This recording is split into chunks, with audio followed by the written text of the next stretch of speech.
Hello and welcome to some more Star Citizen. I was in a server filming a tutorial and there was mantises flying around and a CIG dev spawned me a mantis because they love me.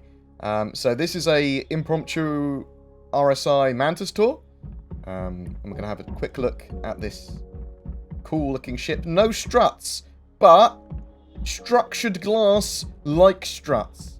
You see what I mean? It's still got the angular nature of RSI there. I actually think they should replace all struts in the constellations and other RSI ships with this sort of like angled glass instead. I think it looks better, and I think it gives you significantly better visibility. But this is the Mantis, very Star Trek like, and I am starting to really like the look of the ship. We've got access here. Cool little elevator down. So it is a little elevator. Not the best way of getting into a ship because it doesn't touch the ground properly. And then we can use that button again to go back up.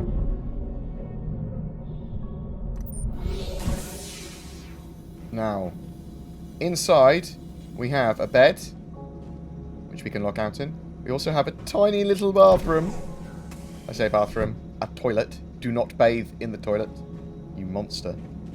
Little foodie, drinky area. I suspect will be workable in the future, usable. And then not really much else. Some screens there. The pilot chair. There is a single seater, however, technically you could have 3 people in here.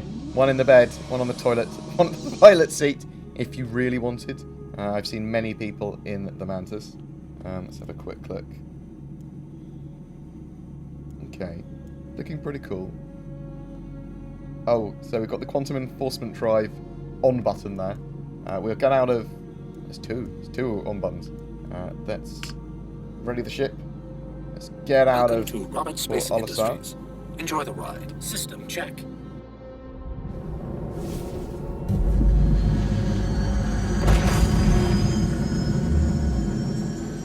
What's the ship look like? Let's maybe... Oh. It's a good looking ship. Though its Quantum Enforcement Drive, Quantum Interdiction Drive is currently sort of like hidden away and shielded. Let's put away its landing gear.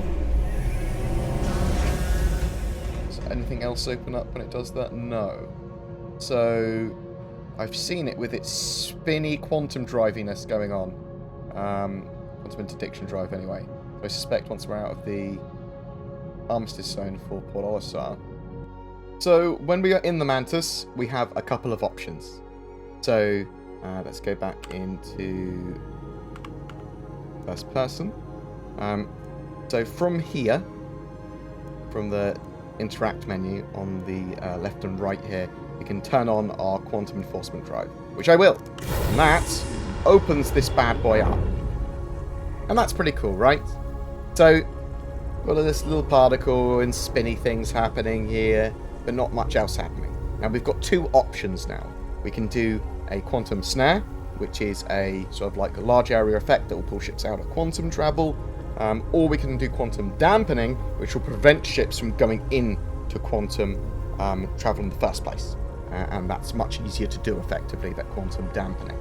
So let me show you quantum dampening first.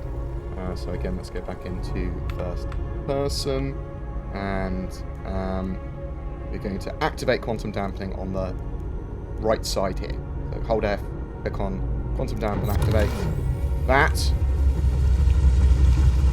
will start quantum dampening ships nearby. You can see those ships nearby now can't go into quantum travel. We've got the big spinny thing, we've got a red orb to indicate, yeah, mate, you're not going into quantum unless you get far enough away from me, or you blow me up. Or disable me, I suppose. That's actually what it is. So let's get some beauty shots of the ship. That's why I need an editor, so I can get better shots of things. I'm terrible. I just want to play the game. Put the landing gear away with N. We've got that quantum dampening field up. Now, we cannot, I don't believe we can anyway, quantum snare at the same time as dampening. So does right click do anything? No, it doesn't. So we've got to turn off that quantum dampening field. It deactivates. The quantum dampening deactivated. Give it a couple of seconds, and then we're going to hold right click. So press right click, quantum snare charging. So sort of in a similar way to an EMP, charging up this device here. You can see as it charges, it becomes more obvious that it is charging. Much more lightning-y effect is coming out of it. And when it is fully charged, we can release that quantum snare, and then ships it in the area will be pulled out of quantum and basically won't be able to go into quantum again until they either go far enough away from us again or blow us up. However, when you quantum snare people, especially near somewhere like Port Olisar, it is a crime. So be aware. You'll get, I think it's like a 2 crime rating from unauthorized interdictions. So let me do that now. Bam.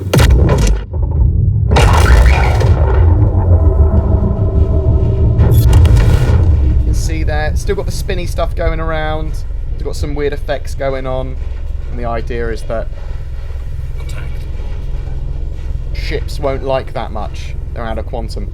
And now you can see that I've got a criminal rating. I did have a criminal rating of 2 already because I just quantum enforced when I was just before the video. But yeah, so quantum enforcement activated. It tells me I've got it there. I don't believe I can... No, I can't quantum dampen at the same time, but I sort of am quantum dampening, if you see what I mean, already. So quantum enforcement activated, so anyone within a certain area around me, quite a large area, is pulled out of quantum. But I do have a criminal rating. People can come along and blow me up. If I right-click again, that will disable and stop the quantum enforcement. Bam, so that stops that snare. And now I've got to wait a couple of minutes before I can do it again. So I like the idea of the cooldown. I like the idea of the criminal rating. I like that it's a crime to do an unauthorized quantum snare. That's absolutely fantastic.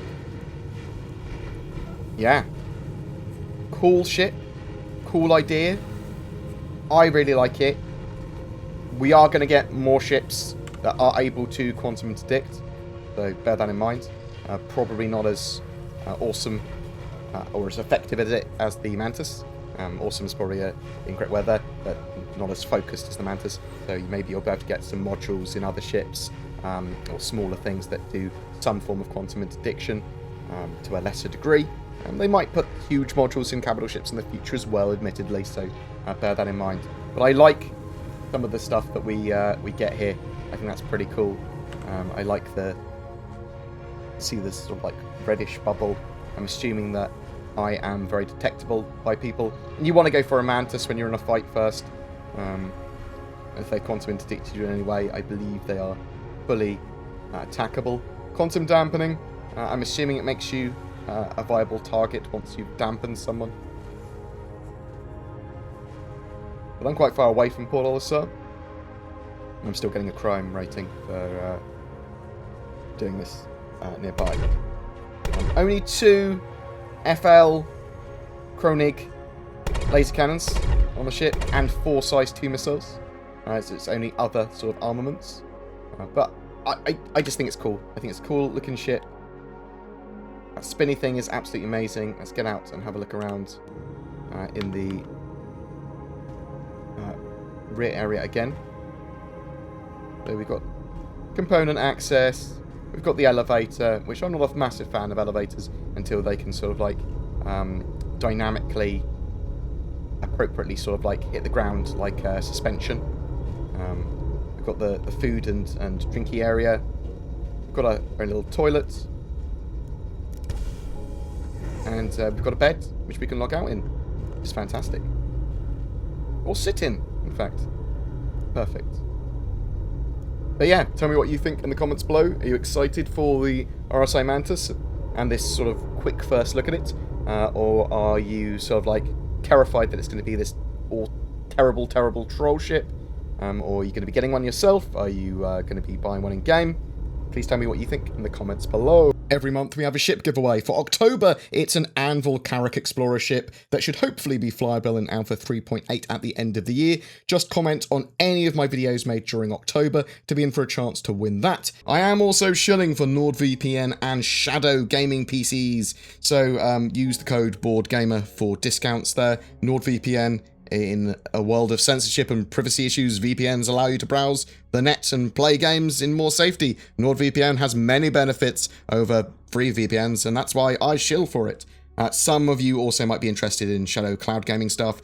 This allows you an alternative to sort of like buying and maintaining your own gaming PC. You can stream a custom Windows 10 environment to devices like your phone, a laptop, or a crappier, lesser PC, and bam, it's fantastically powerful, and it's maintained, and hardware is regularly updated for you. It's a fantastic service, Shadow. Cloud gaming certainly has quite a big future ahead of it. If you'd like to further support my channel, please consider subscribing, sharing this video, ringing the YouTube bell so you get notifications when a video goes live. This is a channel that is funded by the community via donations, Patreon members, YouTube members, and anyone else that wants to get involved with comments and helping. Thank you to everyone that goes the extra mile. Take care, and I will see you in the verse.